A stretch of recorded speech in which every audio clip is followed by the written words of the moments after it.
বন্ধুরা, ফাল্গুনি রান্নাঘরে আপনাদের সবাইকে স্বাগত জানাই। আবারও চলে এলাম আপনাদের কাছে অন্য এক রেসিপি নিয়ে।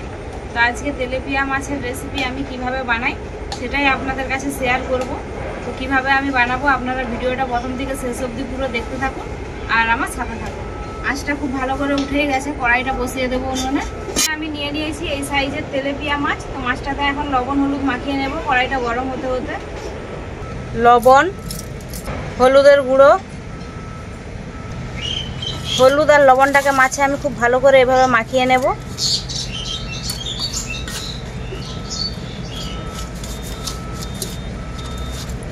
লবণ আর হলুদটা আমি খুব ভালো করে মাখিয়েই নিয়েছি। কড়াইটা খুব ভালোভাবে গরম হয়ে গেছে। কড়াইয়ের মধ্যে এখন দিয়ে দেবো আমি সরষের তেল। তেলটা খুব ভালোভাবে গরম হয়ে গেছে। এখন আমি মাছগুলো তেলের মধ্যে দিয়ে দেবো।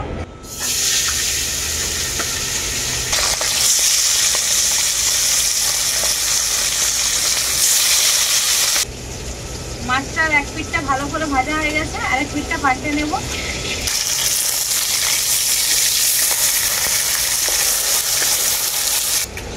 মাছগুলোকে আমি দু পিঠটাই পাল্টে পাল্টে খুব ভালো করে ভেজে নিয়েছি। এখন তুলে নেব।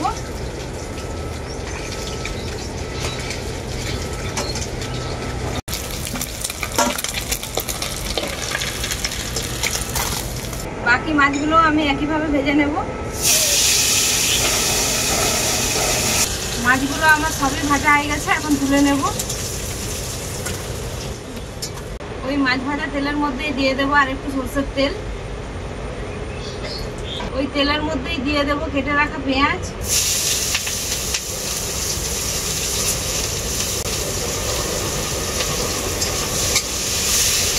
পেঁয়াজটাকে আমি খুব ভালো করে ভেজে নেব। পেঁয়াজটা আমার খুব ভালো করে ভাজা হয়ে গেছে। এখন এর মধ্যে দিয়ে দেবো টমেটো কুচি। আমি একটা টমেটো কুচি নিয়েছি। তো আপনারা যদি মাছের পরিমাণ বেশি থাকে একটু বেশি নেবেন।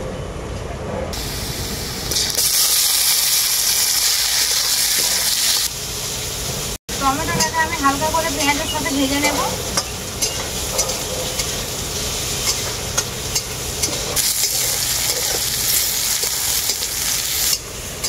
টমেটোটাকে আমি হালকা করে পেঁয়াজের সাথে ভেজে নিয়েছি। এখন এর মধ্যে দিয়ে দেবো কিছু গুঁড়ো মশলা, জিরে গুঁড়ো, হলুদ গুঁড়ো, শুকনো লঙ্কার গুঁড়ো। গুঁড়ো মশলাটাকে আমি খুব ভালো করে ভেজে নেব। গুঁড়ো মশলাটাকে আমি পেঁয়াজ আর টমেটোর সাথে খুব ভালো করে কষিয়ে নিয়েছি। এখন এর মধ্যে দিয়ে দেবো সরষে বাটা।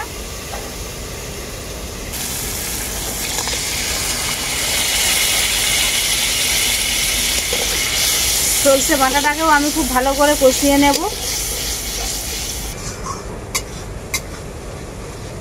এই সরষে বাটাটা দেওয়ার পর মশলাটা আমি খুব বেশি কষাবো না, অল্প কিছুখানি কষিয়ে নেব।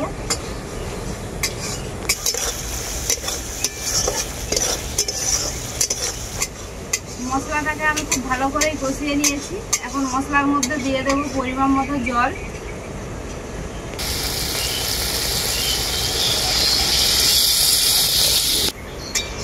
যেহেতু ঝোল করবো না তাই বেশি জল দিলাম না, যেহেতু ঝাল করবো তাই অল্প জলই দিলাম। এরপরে আমি ঝোলের মধ্যে দিয়ে দেবো পরিমাণ মতো লবণ।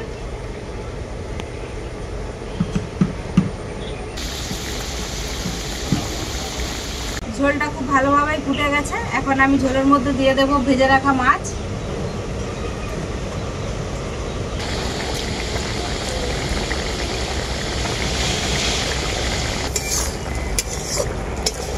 মাছ দেওয়ার পর আমি আবারও ঝোলটা খুব ভালো করে ফুটিয়ে নেব।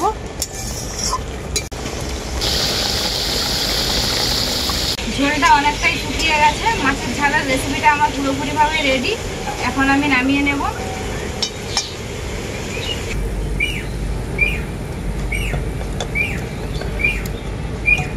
গরম গরম ভাত আর তেলেপিয়া মাছের ঝাল দিয়ে ভাতটা খাবো। প্রথমে গ্রেভিটাই মাখিয়ে নিচ্ছি।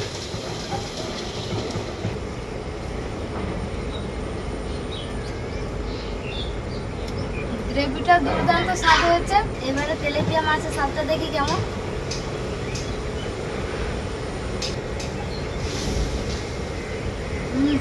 অপূর্ব, দারুণ দারুণ রান্না হয়েছে একবার। তো তো বন্ধুরা, আজকে আমি বাড়িতে যেভাবে তেলাপিয়া মাছ রান্না করি সেভাবেই আজকে রান্না করলাম এখানেও।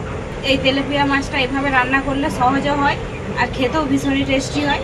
তো আপনারাও এইভাবে বাড়িতে বানাবেন, বানিয়ে খাবেন, খেয়ে আমাকে কমেন্ট করে জানাবেন তেলাপিয়া মাছের এই রেসিপিটা কেমন হয়েছে। ভিডিও ভালো লাগলে লাইক, শেয়ার, সাবস্ক্রাইব অবশ্যই করে দেবেন। প্রত্যেক দিনের মতো আজকেও বলছি, আপনারা ভালো থাকবেন, সুস্থ থাকবেন, নিজেদের খেয়াল রাখবেন। আবার দেখা হবে পরবর্তী ভিডিওতে নতুন কোনো রেসিপি।